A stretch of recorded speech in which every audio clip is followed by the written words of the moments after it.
gap is down to just over half a second. Whatever happens today to Morgan Shepherd, it is a day he will not forget it, a day that he has distinguished himself. There, of course, is the rival pits, Ernie Elliott, the man who builds Bill Elliott's engines, his brother. Together, a brain trust, those two men, along with the rest of their family. This is the moment that they can put themselves back where they were last year, which was as the dominant force in NASCAR racing. And you got the feeling toward the end of the week that they would specifically love to do it right here. Elliott, as we've told you so many times before, is from Dawsonville, Virginia, not too far away. He has had success on this track. In fact, won both the spring race, this one, and the other 500-mile race, which takes place here in the fall on this track a year ago. And here, Elliott, it seems as if Jim, each time they head into the turn, that's where Elliott makes his most ground. It's not on horsepower coming off the turn. It's not even on the steady state cornering once they've settled into the turn. It's right in there. It sweeps in on it. Different it is a track with more turns than straightaways in effect. So you're quite happy to see that kind of progress if you're in Bill Elliott's position. 37 laps to go now. And the gap down to less than a third of a second. You do not make up ground in big gobs. You make it up in hundredths of a second, here and there, and they add up. Still, this is fairly dramatic. Yeah, it is dramatic. Well, Shepherd is racking up quite a lot of prize money, as his wife points out along the way, by being the leader at different stages. And to a smallish team like his, that can make an enormous difference. Remember, tires cost a couple of $100 a piece. And if you can go to the next race and the next and know you can buy fresh tires and a new engine and all that kind of thing, you can get to be a force to be reckoned with. And again, if you've just joined us, pit stops may not be a factor from here on in, barring a caution flag. All of the cars on the track should have sufficient fuel to make it to the checkered flag from here. And we still have the rivalry between a General Motors car, which you see here, driven by Morgan Shepherd, and the Ford Thunderbird body car of Bill Elliott. Quite correct. Morgan Shepherd's car is ostensibly a Buick LeSabre. Suffice it to say, it is one of the General Motors cars. Bill Elliott's car is ostensibly a Ford Thunderbird.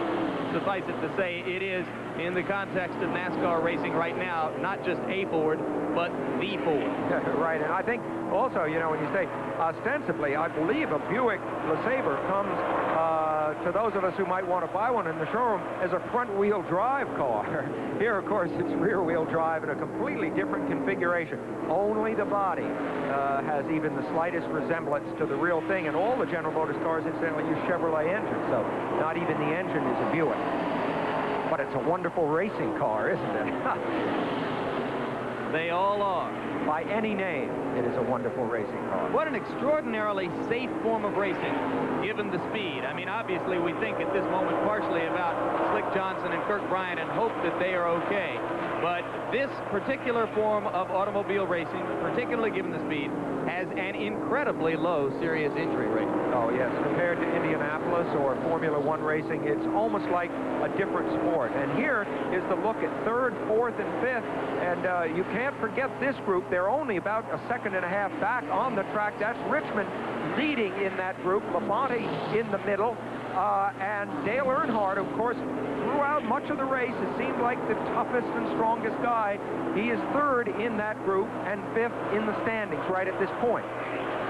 So you have 5 drivers at the front, each of them capable of winning the race. Morgan Shepherd in first place, Bill Elliott in second place, Tim Richmond in third place, Terry Labonte in fourth place, and Dale Earnhardt in fifth. Not to mention Darrell Waltrip in sixth. We'll be back with more exclusive coverage of the Atlanta 500. We are down very close to 40 miles to go in the Atlanta 500. And the leader remains Morgan Shepherd, Bill Elliott, Tim Richmond, Terry Labonte, and Dale Earnhardt in fifth place. There is a look at Shepherd in the yellow and white car, number 47. We have told you several times before now, it's worth mentioning again, he's never won a super speedway stock car racing event. Elliott has won quite a number of them. Was in fact so far ahead of the field at this point a year ago that it was regarded as unseemly dominance of the sport. There is a good look at Morgan Shepherd and exactly what he looks like. Looks a bit younger than his 44 years as he stalks this elusive super speedway victory. He is somebody that, despite what you could say was bad luck, he's had enormous skill for a number of years and never really had the great opportunity. He's never lost his spirit. He's remained a really nice guy, never became bitter about not getting the big chance. And it is delightful to see his success today. Now we are being told there's a blown engine on the backstretch. And it is car number 28, Cale Yarborough. Yep. Well, there goes one of our race cams, and Cale's going to be out of there. They've been providing us with a terrific view of what's been going on the track, and there you see Cale wrestling with the thing. I was trying to look and see if we could see the oil pressure gauge. That's a sure indication of how the engine is doing, and it would have been interesting to see the other gauges in there to get any idea. They did not go yellow. One car is being black flagged. I think it's Richard Petty, but they have not gone yellow because evidently Cale, with his experience, got that car pulled down so soon. Also, we are not certain that it was a blown engine for Cale. Could have been. You were right once, I will never disbelieve you again, no matter how esoteric the information. Morgan Shepherd remains on the lead. As you pointed out, no yellow flag came out. 26 laps to go. That is under 40 miles. And as you can see, the gap from the 2 leaders back to the pursuing trio, which contains Earnhardt, Labonte back there, and Tim Richmond, that's a big gap. At this point, 40 miles to go, none of those drivers are showing the kind of speed that would see them detach themselves from that situation. Let's look at that gap. There are the leaders, Morgan Shepherd, Bill Elliott, and now look back, really almost well, not quite a quarter of the racetrack, but that's a significant amount of asphalt that they're going to have to chew up. And at this point, there's no way they would be back there intentionally. However, the 3 pursuing cars have not been holding each other up. They're not slowing each other by cutting each other off in the turns or anything like that. They just don't seem to have the combination at this stage. Well, you've got every kind of story here in the top 5. You've got Morgan Shepherd, who's never won. Behind him, you've got Bill Elliott, who has won a great deal, particularly within the last 2 years, but has not had success in recent weeks, and would love to recapture it here on what he regards as his home track. You've got Tim Richmond, who has not had a real good race this year. Best previous finish in 1986 was the 16th place, so he's really hungry for a high finish and perhaps a victory. You've got Terry Labonte, who won 2 weeks ago in Rockingham and is trying to break a streak which has seen 9 different drivers win the last 9 races.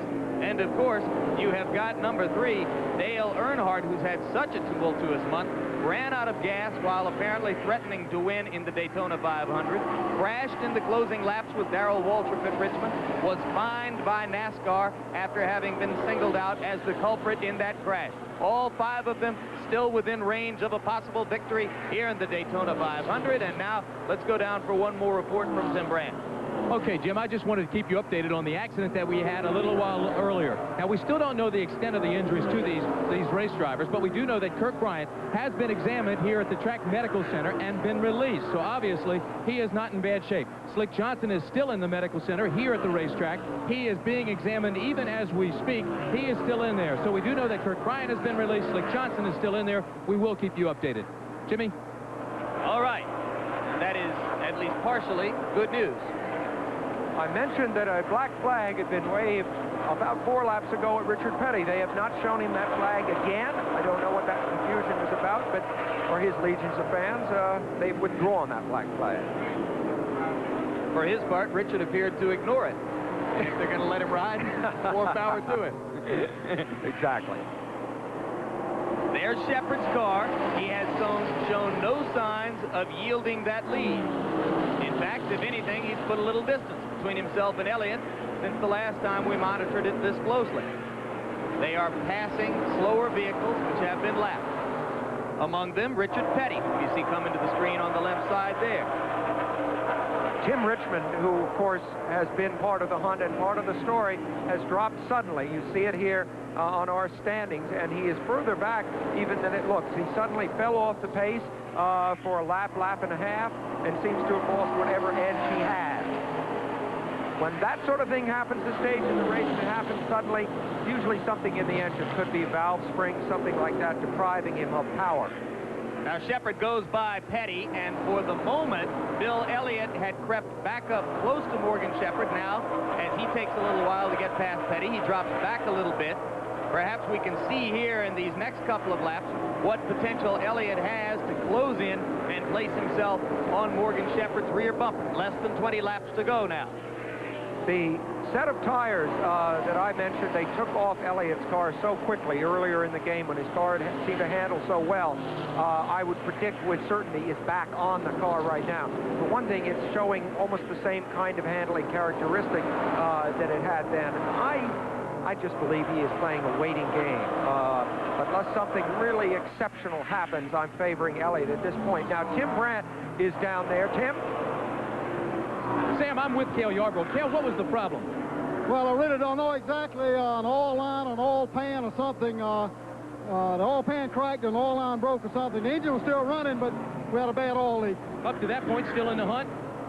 Relying heavily on the yellows. Yeah, we just didn't quite hit the combination today. We didn't run. We lost a lap early. The car seemed to be running better, but you can't win them if you're not there at the end. All right, Cale. Good luck to you. Six-time winner here in Atlanta. Gave us some great pictures today. Jimmy? Yes, and he's quite a gracious gentleman. Cale Yarborough out of the race in car number 28. Some had thought that he would be in position to make a threat here this weekend, but as Cale himself pointed out, lost a lap early and never really was a part of the action at the front of the pack. Those drivers are. We'll be back to see who wins it. Turn to Atlanta. Jim Lampley with Sam Posey. Lap 316 completed. As you can see, 12 laps to go in the Atlanta 500. As we look at the leaderboard, one further report from the track hospital. Slick Johnson, the other of the two men injured in that crash about 20 laps ago, has been treated for a bruised chest and a minor injury to his left foot and released from the hospital, so he is, to all intents and purposes, okay. Bryant, as Tim Brandt told you earlier, was released just shaken up, so neither man was seriously hurt, and that another testimony to the powerful resilience of these stock cars traveling at over 160 miles an hour here in Atlanta. Meanwhile, the leader remains Morgan Shepherd. Bill Elliott is in second place in car number 9. Classic confrontation between the man who, particularly a year ago, and in any general sense over the course of the past 2 years, has been the most successful racer on the tour. That's Elliott. And Morgan Shepherd, a 44-year-old veteran who's never won a super speedway event. Brief moments in the sun for Shepherd. He's only won one pole in his career. That was for the fall race here in Atlanta in 1982. So he has demonstrated that he likes this track. All he's got to do now is make that liking hold up for 11 more laps. Well, Shepherd has got to be really almost in mental agony in that car now, because his position would seem to be so strong, and yet he's got an awful lot of traffic ahead, and now there's an accident on the back straight. Now Morgan Shepherd just passed us here. Car number 90 is involved. That's Kenny Schrader. You see him there, the great sprint car champion. Another spin by Waltrip's brother, Mike. And there's Morgan Shepherd. Now, with so few laps to go, Jim, it is not impossible that the race could finish under the yellow. I noticed Bill Elliott ducking into the pit. Could this be a bad break for Morgan Shepherd, though? They're going to bunch up again under the yellow, and he's going to lose that working margin that he had over Bill Elliott. And he was starting to pull ahead, wasn't he? But Elliott's gone into the pit, and will Morgan. You see what I mean? He may not. Now, Elliott has taken an incredible gamble to go in. They're changing his outside tires, and where is Morgan Shepherd? We may see him conceivably go a lap up. A very strange move by Elliott, but Shepherd is going to pit. There he comes. All right, so Morgan Shepherd is not going to take the gamble. He is going to come into the pits just as Elliott did, and they will stay on the same lap. All right. And what will they do? Now, they are changing outside rubber. He, of course, must get back out on the track before Elliott to be in the lead when it goes back to green, which it probably will with only a handful of laps to go. It's going to be a real dash to the finish. Earnhardt is also changing his outside rubber. This is good breathe, new life into a car that gave us a good race earlier in the game. But now this is where Morgan Shepherd's pit crew, I don't know, maybe hurting it. They weren't working that fast. Elliott is stopping again, Jim. Do you make any sense of this? He must not have liked the tires that he got. He's going to come back and get one more set. And maybe his crew was able to radio to him that he was able to do that because Shepherd was taking an inordinately long time to get out. Now Shepherd's out on the track, and here goes Elliott. All right, what Elliott's doing now, they didn't dare take time for it the first time. They're now changing the inside rubber on his car, so he'll have completely fresh tires. This is a gamble, obviously, and it is the type of gamble taken by men who will go for the win at any cost. In other words, the safe decision would have been to keep him out there with a car that maybe wouldn't handle quite as well as the car he's got now. Interesting psychology, and you see what kind of people Elliott's team is. Even though they haven't had a success since this race here last year in the fall, they're still gamblers. They haven't become conservative during those races in which they haven't been able to win. And what an interesting split-second decision by Morgan Shepherd and his crew to come on in. Once again, lay out for us the potential advantage he might have gained by not taking a pit stop. Right. Obviously, his position on the track will be ahead of Elliott, but Elliott will have the better tires and maybe be able to pass him. But there are just 8 laps to go, as you can see now. Clearly, by the time they've cleaned everything up, and you see Tim Richmond, who did not pit or pitted only once, and we are now believing that he is the leader. Richmond, who have run out of speed there, now back on top. Let's go down to Tim Brandt now, who is again with Morgan Shepherd's wife after all of this. Okay, Sam, and I timed this last pit stop by Morgan Shepherd. I came at 35.82. What did you come out with, Sandra?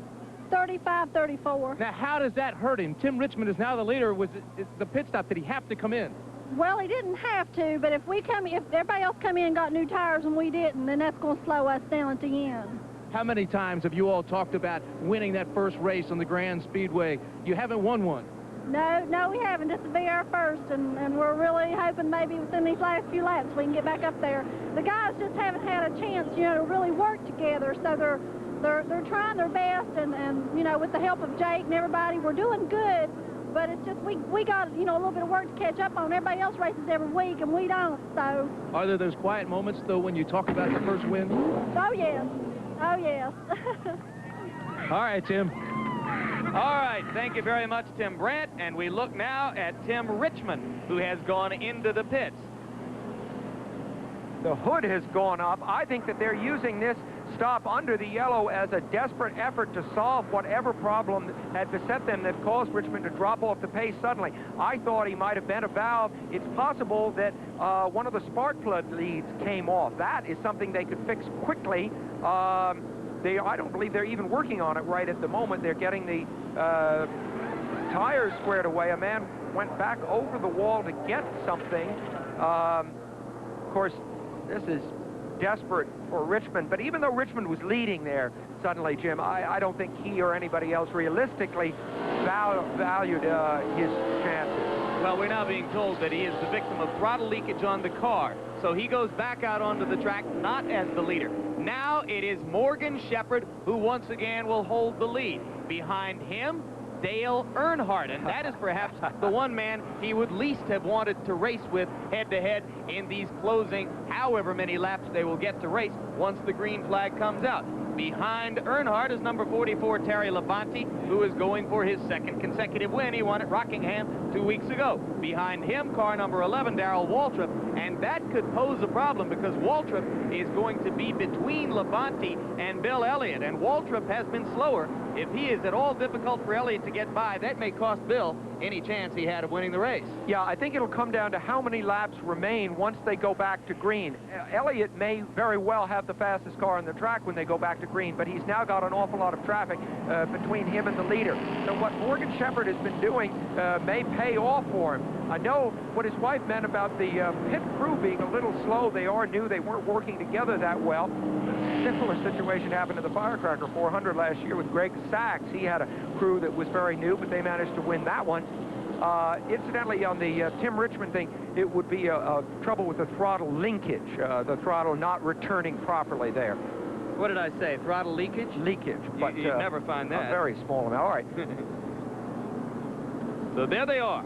The 3 cars which will be on the lead when they go green. To the left of your screen, the yellow and white car, Morgan Shepherd, car number 47. Again, in case you just joined us, 44-year-old Morgan Shepherd is an amiable veteran of this circuit who has never won a super speedway race. But this year, with master wrench Jake Elder in charge of his car, he perhaps has a better chance than ever. Behind him, in second place, will be Dale Earnhardt, the man who won the pole here, who appeared in the early going to be far and away the fastest car on the track, and who is just 3 weeks past having been penalized, fined in fact, by the governing body, NASCAR, for having been deemed to be the culprit in a late lap crash with Darrell Waltrip, which may have cost him a chance to win a race at Richmond.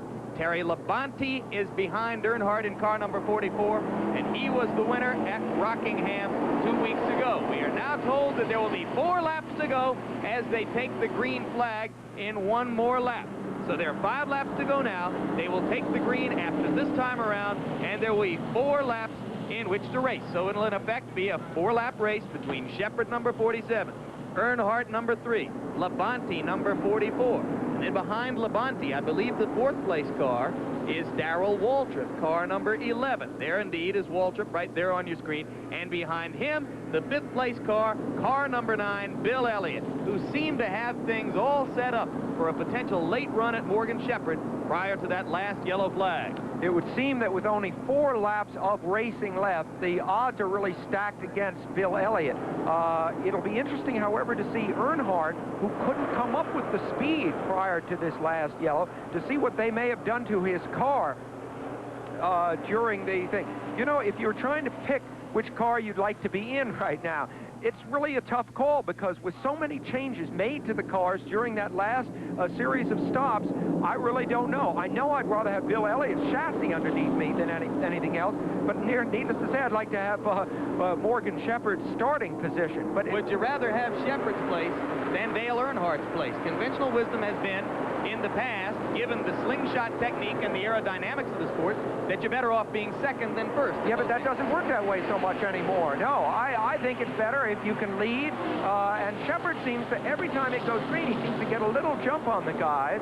I just psychologically, here's Morgan Shepherd, who's never won one, and here's Dale Earnhardt, who's just like a smoking pistol of a man.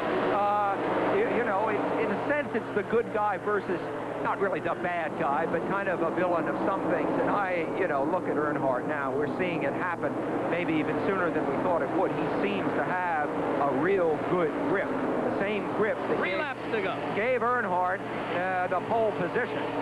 Labonte in 3rd. Labonte in 3rd, don't count him out. He is a remarkably cool customer. Remember, Labonte got his very first win on this circuit back in 1980 when a 3-car crash on the last lap of the Southern 500 put him ahead into 1st place. That's Morgan Shepherd's wife, Sandra Shepherd. We've spoken to her several times, and she's now watching. When they come back around this time, there will be 2 laps to go. Earnhardt is all dialed in, it looks like to me, Sam, right there on Morgan Shepherd's rear bumper. Yeah, but he's got to get by, and there's no reason at all for him to hold back, Jim. If he could get by, I think he'd be by. I got to feel this is going to be a real race to the end. It's not a clear-cut thing, although the 2 leaders are keeping that small margin ahead of the 2nd, 3rd, and 4th place, the 3rd, 4th, and 5th place cars who don't seem to have a shot at it at this stage. Although, look, they're right there. Labonte in 3rd, Waltrip in 4th, and still Bill Elliott unable to get out of 5th. All right, there's going to be 1 lap to go as of right now. So we are on the last lap. Morgan Shepherd with the lead. Dale Earnhardt right in position. It is the classic confrontation of stock car racing. The only question, when will Earnhardt make his move, and can he get by? I don't believe he can slipstream by it. I don't think he can draft by. I think he has to get him in the turn. They are going into the last turn. This is Earnhardt's last chance. As you can see, he can attack, but can he get by? Checkered flag is out and ready. Morgan Shepherd's never seen one before in a super speedway race. Here is the checkered flag, and there is Morgan Shepherd's first super speedway victory. And there is the celebration in Morgan Shepherd's pit. And this this was a quite unexpected accomplishment. 44-year-old Morgan Shepherd of Conover, North Carolina. Former champion in a class called sportsman racing. That's a long way from winning a super speedway NASCAR event as he has just done today. You saw Dale Earnhardt pull alongside him, obviously to congratulate him, to give him a congratulatory wave. That is a bitter defeat for several very highly touted drivers that have just finished right behind Morgan Shepherd. And it's a big win for General Motors cars, which have frequently eaten Ford exhaust here at Atlanta in the past. First Ford is back there in fifth, the Bill Elliott car. He never could spring himself loose from there. Shepherd in a Buick, Earnhardt in a GM car, Labonte in a GM car, Waltrip held fourth place in a GM car, and Bill Elliott, as you saw, finished fifth. This is exciting because you realize the way the prize money is structured, this could very well be the beginning of a real leap forward for Morgan Shepherd in terms of his career. It is wonderful to see it. Jake Elder, his crew chief, with more than 22 years of experience in this sport. That can pay off.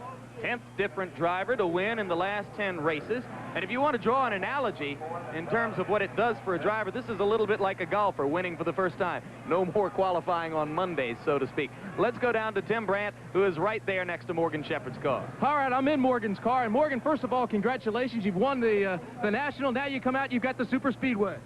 Well, I tell you, it's been a long time coming. I tell you, I just can't hardly talk. I'd like to thank God. Thank Jack Beebe for giving me the opportunity. And Jake Elder for being such a good chassis man. Morgan, if you can take your helmet off, I want to ask you, first of all, how many times, and of course you're working with a crew which is relatively new. You came in for a critical pit stop down the wire there. You changed all 4 tires, everything else. They stuck with you. Okay.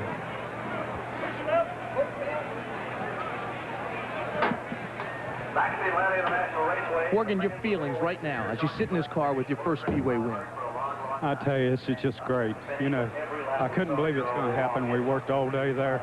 The car, either it was too loose or either it pushed. And Jake and I talked on the radio about what to do. And we finally got our tire staggered and got everything right. And the car was hooked up at the end. You know, you just can't beat these Buicks. All the years that you've been on these tracks, did you ever think this day would come? Well, I knew it wouldn't if somebody didn't give me a chance. And I'd like to thank Jack Beebe for that. Of course, Jack's been with you all the way through. And what about a sponsor now? What does this do as far as you're concerned there? Well, this team needs a sponsor. You know, we're on a limited schedule, and maybe if we get a sponsor, then we could run them all. When did you know you had this race? And what was the key element in your mind? Hey, I didn't know I had it until I seen a checkered flag. With Earnhardt sitting on your rearview mirror, what was going through your mind?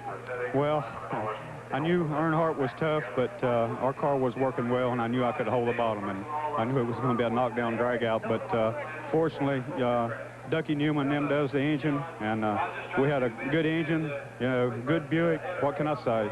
Morgan, one of the things that I think is a key is the yellow flag goes up, you don't even come in, which was a whale of a gamble. Why was that? Well, we had changed left side tires that time, and the car was working well, and so I told them, let's just stay like we was. Congratulations to you and Sanja, and good luck in the future. Thank you. Okay, Jim Lampley and Sam Posey, back up to you. Morgan Shepherd was a rookie in stock car racing 1982, had a short track win that year, won a pole position here in Atlanta that year, and other than that, hasn't much scratched. 4th place at Rockingham 2 weeks ago. If you were a real prophet, perhaps even a genius, you might have looked at that and said, hey, Morgan Shepherd, if this car gets a little bit better, has got a shot in Atlanta. But I doubt that there are too many people, even in the inner structure of the sport, who had quite that much wisdom looking into this particular week on the schedule. our congratulations to Morgan Shepherd, who was clearly quite overcome with emotion and deserves all the credit he gets for this. Now let's go to Al Trautwig. Well, Jim, of course, we remember that Bill Elliott came in, had 2 new tires during the yellow, went back out, and then came right back in. I'm with Dan Elliott, one of the other Elliott brothers, and it seems as though one of these, perhaps, is the reason why Bill Elliott didn't win today. Dan, what happened? We just had a problem getting the lug nut off, and when finally did get it off, we didn't have time to get on the 2 left side tires, so we had to go back out, come back in again. For that few laps, was it necessary to put the tires on the other side? It was for the competition that we had here today. Had it not been for all the cars that were in the lead lap and running so good, we would have probably stayed out, but we couldn't gamble today. Now, Dan, moments ago, Morgan Shepherd was enjoying the victory so much he broke down into tears. Was that the kind of feeling that it is to win, and is it equally the opposite feeling when you lose in such a close race like this? Yes, it is, and the only way you can ever feel it is to be in victory circle and know how it feels, and then anything besides winning is a loss. We spoke to your brother Bill the other day. He said, you know, you're always going to have good seasons and you're going to have bad seasons. And while this season has a lot of racing to go, it has been a little bit of a rough start for the Elliott crew. How's the morale? How's everybody holding up, do you think? Well, it's like the song says, when the going gets tough, the tough get going. I've heard that before. Okay, Jim, back to you. Thanks, Dan. Thank you. All right. So you have seen a taste of victory and a taste of defeat, and we'll have more from here in Atlanta. Morgan Shepherd, the winner. Atlanta, where the Shepherd family, Morgan and his wife Sanja, have just scored their first super speedway victory on the NASCAR stock car racing circuit. Throughout the latter stages of the race, you saw the crescendo of emotions building up for Sanja Shepherd, and right now Tim Brandt is with her again. Jake Beebe just walked in here, and I'm telling you, it is an ecstatic group. Morgan is still with us. Sanja, of course, Morgan, she carried us through the race. She kept us updated on the laps and everything else. You're feeling after all of that? I feel absolutely fantastic. And I couldn't say enough about Jake and all the crew and Jack. Everybody, it's just been wonderful. NASCAR's been great. Everybody's just been wonderful. Atlanta, Speedway, everybody. Sanja, even with 60-some laps to go, you were so extremely confident, which seems so uncharacteristic for a family that hasn't won here on the Speedway, and yet you were so confident. Why? I just felt that he had the right combination. He felt good last night about it, and the way he was running on the racetrack, I just felt like that everything was going to be fine. He wasn't holding back none. He was going all out. Congratulations to both of us. You gave us one whale of a thrill today. Back up to you guys. All right, a pleasure to look at those happy faces in the winner's circle, and sometimes not to be able to look at the faces. And we'll be back with more exclusive coverage of the Atlanta 500 after this word from our local stations. There are the final standings unofficially in the Atlanta 500. There will still be further audit of the lap counts to be sure, but for the moment it appears that behind Shepherd you had Dale Earnhardt finishing second, and then third place to Terry Labonte, and fourth place to Darrell Waltrip, and so on down as you see there. Fifth place Elliott, sixth place Parsons, seventh place Richmond, eighth place I believe went to Richard Petty, and then Wallace Bodine, Allison Gant, Tommy Ellis, and Buddy Baker. The drama here, of course, centered on the first super speedway victory ever for veteran race car driver Morgan Shepherd. And here is a look at precisely the emotional gamut run by his wife, Sanja Shepherd, during the last lap of the race. You'll recall that during this period of time, Morgan Shepherd was just ahead of Dale Earnhardt. Earnhardt appeared to be positioned on the rear bumper of Shepherd for a possible move. She said 1 to go, and seemed at this moment more or less calm. There's nothing much that she can do in that position, Sam. No, but she can see that last turn as he comes off, and I think at that point it was decisive. There's no slipstreaming, no drafting that works anymore, and I think she knew right there it was happening. There it is. He was going right in front of her at that point. Hey, but look at how dedicated she is. She's going to write something down on the lap chart? No, that's okay. Once we've won the race, we can put the lap chart down, and there the celebration begins. Jake Elder, the man who is the crew chief for Morgan Shepherd's car, was once the crew chief for the Holman Moody Ford team, which won 28 races in 2 years at one point. Terrific job today. Have all the unofficial final results here in Atlanta. We spoke of the work of the master wrench, Jake Elder, who helped bring Morgan Shepherd home today. And now Jake is standing by with Tim Brandt. Jake, first of all, you were mentioning some problems along the way with Morgan, and yet you were so bold all afternoon. What were the problems, and why were you concerned? Well, when we first started the race, and we made a little amount of chassis change this morning, and we got a little loose. then we decided we'd go with this 370 gear today, and they was beating us so bad up off the 2 over there. And Morgan said, well, I think we need to change the chassis a little bit, put me some wedge in, and open up the stagger in the rear, you know what I mean? That stagger on the tires, and so we did that, so we got to picking up a little bit. So he wanted to keep his momentum up, and he wanted to run high because we was pulling a little bit higher gear than the rest of them was. That way he'd keep his RPMs up, you know. When he had to run low, they could just beat us bad up off 2 down there. Tell me about your crew. I know you haven't been together long. They did a tremendous job today. Well, all of my pit crew is new except Jim Merritt, and he's been with the Race Hill Farm for about 4 or 5 years. But the rest of my crew is brand new. Well, they did a tremendous job today. Congratulations to you. Thank you very much. Okay, so as Morgan and his wife and everybody else enjoy the first victory here at Atlanta, we'll be back right after this. One more time, a look at the unofficial final results in the Atlanta 500. Morgan Shepherd's first super speedway victory in stock car racing. Dale Earnhardt, a very close second. Terry Labonte third. Darrell Waltrip, Bill Elliott, Benny Parsons, Tim Richmond, best finish of the season for Richmond. Rusty Wallace, we are now told, is in 8th place. Bobby Allison, Jeff Bodine moved Richard Petty down to 11th. Harry Gant, 12th.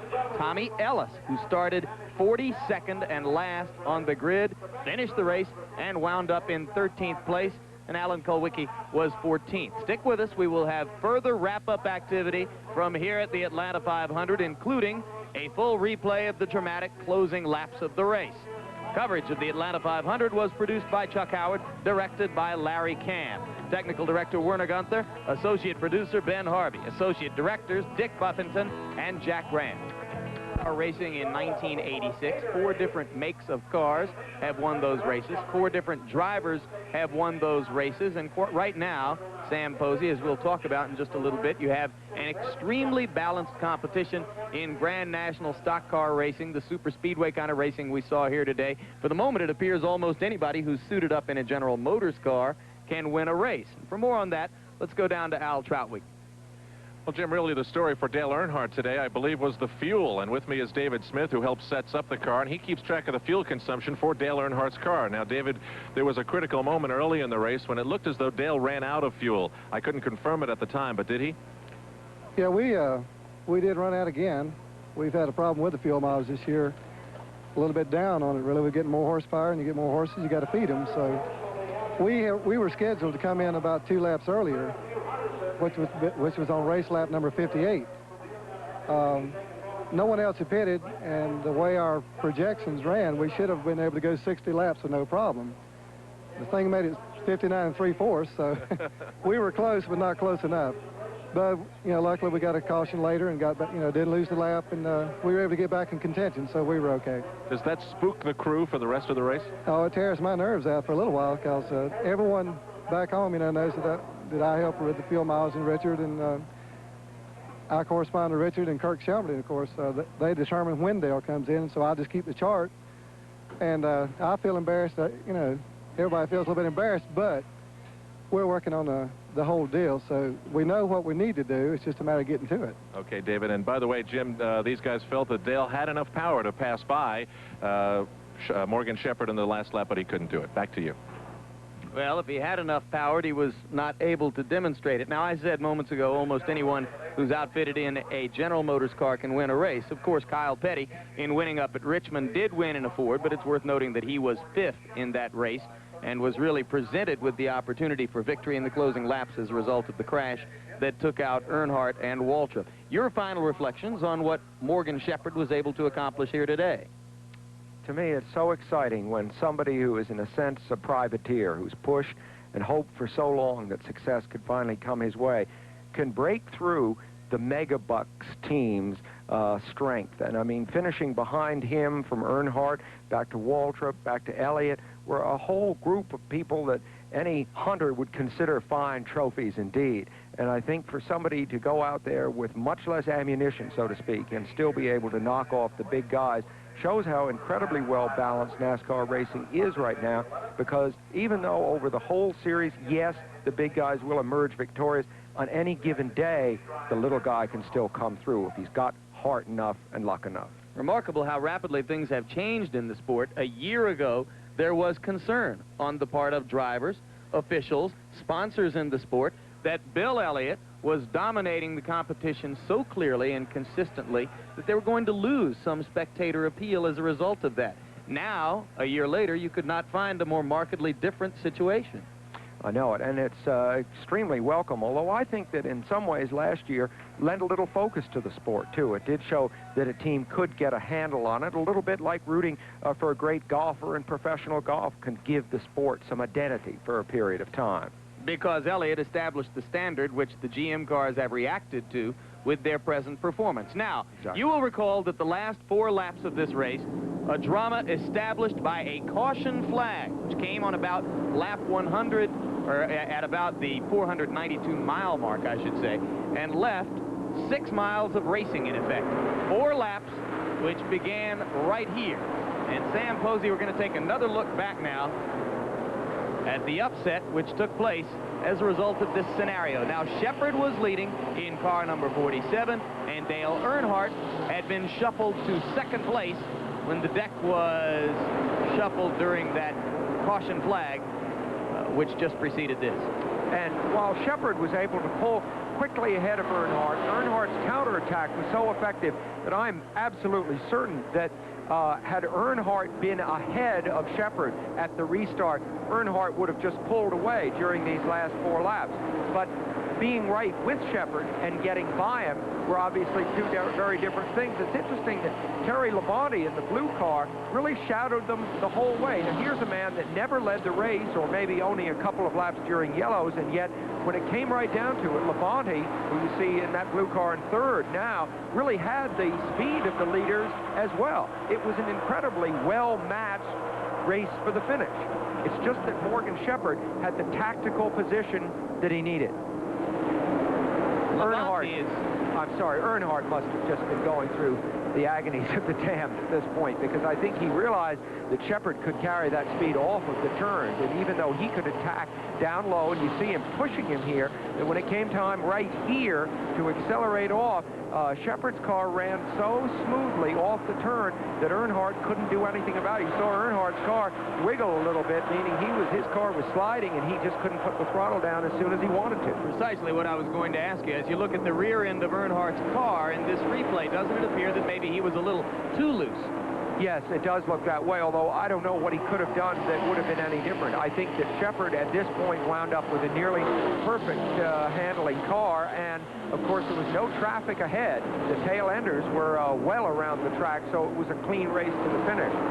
Just to reiterate, the new aerodynamics of the sport have eliminated a lot of the previous benefit of slingshotting off this last turn. 5 or 6 years ago, you might have said that Earnhardt had the advantage here. Today, you specifically stated no. Yeah, because the air flows so much more cleanly over those cars that Earnhardt is not enjoying much advantage in the draft, or you would have seen him catching up. That's Jake Elder, by the way, with the glasses, the master crew chief who was the architect of this victory today in terms of the strategy. That is, by the way, the official time of 3:46 for the race. That's a very slow running of the Atlanta 500. Indeed, the final average speed unofficially is right at 132 miles per hour and change, 132.126, compared to a year ago, Bill Elliott's victory in this race at something over 140 miles per hour. So many drivers leave here for a 3-week break, it should be pointed out, in the stock car racing circuit, with fresh questions to ask themselves about their cars and their potential performance looking ahead to the rest of the season. And of course, there were many questions surrounding Bill Elliott coming into this race. You can see there that Elliott wound up in 5th place. I think, if anything, Elliott probably answered the doubters today. He just didn't come away with a victory. I think that analyzes it perfectly. I mean, it really was a matter of that jammed lug nut, it looks like. I think he was in the best position to win, except for that small little thing. But, of course, that's what makes the difference in racing, doesn't it?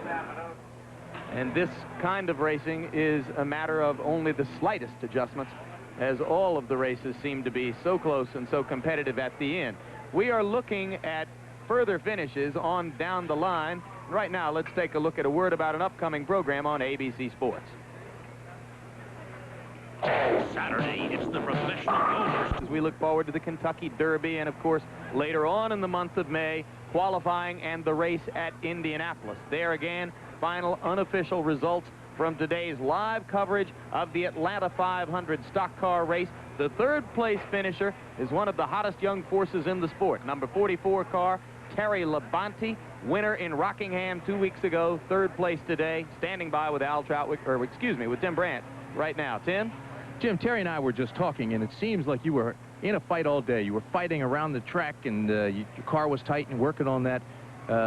Tell us about that. Well, the car ran good all day long. We kept trying to get a little bit better, and we never quite got there. We kept playing with the tire stagger and taking some wedge out and stuff like that, but it was a good run for us. We've got to be pleased with third. It seemed like, coming around, that you had a lot of car left under you at the end of the race, though, and you were still driving pretty hard. Well, I thought we had a good shot at it there at the end on that last caution because that bunched us all back up. And but still, we adjusted the car a little bit, but still it was just a little too tight at the end, and we couldn't catch them. Terry, you still have to be tremendously enthused. You win last week, or the last race, and you come in here and you have a tremendous showing here as well. So it seems like everything is in place and everything is working. Well, we're real pleased. I'm really tickled with all the guys in the crew. The Piedmont Airlines, Anderson Webb, Oldsmobiles just run super all year long. And, we really couldn't be happier. Was it a big adjustment for you with the changes in the GMs and how they really got that push situation to them? Well, it was kind of a big change for us because we went from a Chevrolet to an Oldsmobile, and it's a completely new car for us, and we've learned a lot about it, and we've still got a lot to learn about it. You said today they were tinkering all the way through, trying to make those adjustments. Never did quite find the right one, but how close are you? I think we're pretty close. All right. Good luck to you, Jerry. Thank you. Okay, back up to you, Jim. Terry Labonte, once from Corpus Christi, Texas. I think Terry's now moved to North Carolina, the heartland of stock car racing. Here are more scores from the NCAA basketball tournament. In case you have not been with us all day, Alabama shaded Illinois. Navy, in the upset of the day, defeated Syracuse at Syracuse in the Carrier Dome. Brilliant performance for the Navy center, David Robinson. The statistics you see reflected there. North Carolina State had to go to double overtime to eliminate Arkansas Little Rock. So Arkansas Little Rock had a few more moments of drama after their victory over Notre Dame, but finally fell today to the Wolfpack. Kentucky beat Western Kentucky, the two teams meeting for the first time in 15 years. Another brilliant performance from Kenny Walker of Roberta, Georgia. Meanwhile, Cleveland State goes on. Their second victory in the tournament comes at the expense of St. Joseph's. In the second half now, the St. John's Redmen, trying to move on in the West, are leading Auburn 69-57. Here in Atlanta, the Atlanta 500 has shared headlines, of course, with Georgia Tech's bid for supremacy in the NCAA basketball tournament. But today, the Peach State was the scene of stock car racing. And now for a final word from his end of the pits, here's Al Trautwig. Well, Jim, you know, whether your car is wrecked like Kirk Bryant's or whether it's clean, you put it in the tractor trailer and you head to the next stop. We've seen what a great day it was for Morgan Shepherd. I just thought we'd check in and see what kind of a day it was for Tommy Ellis, who started in last place. Tommy, you were pushed back because NASCAR felt you violated the rules. You promised me that you would make up a lot of ground at the start. You did. You passed 14 cars within 10 or 15 laps. Then what happened?